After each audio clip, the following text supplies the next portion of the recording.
আমি এখানে ইংরেজি ডিপার্টমেন্ট 12 স্টুডেন্ট।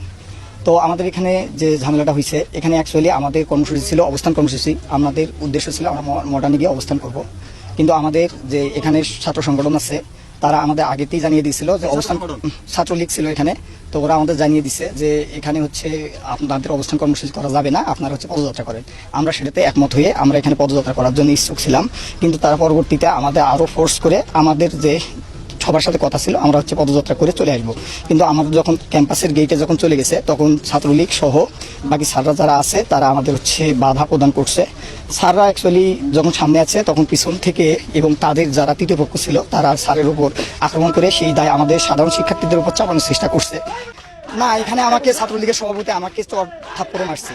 এখানে উনি আমাকে নিজে স্টিল আমাকে থাপ্পড় মারছে। এখানে কথা হচ্ছিল আমাদের গত 9 দিন ধরে এখানে আমরা অনুষ্ঠান করতে সমাবেশ করতেছি। এখানে কোনো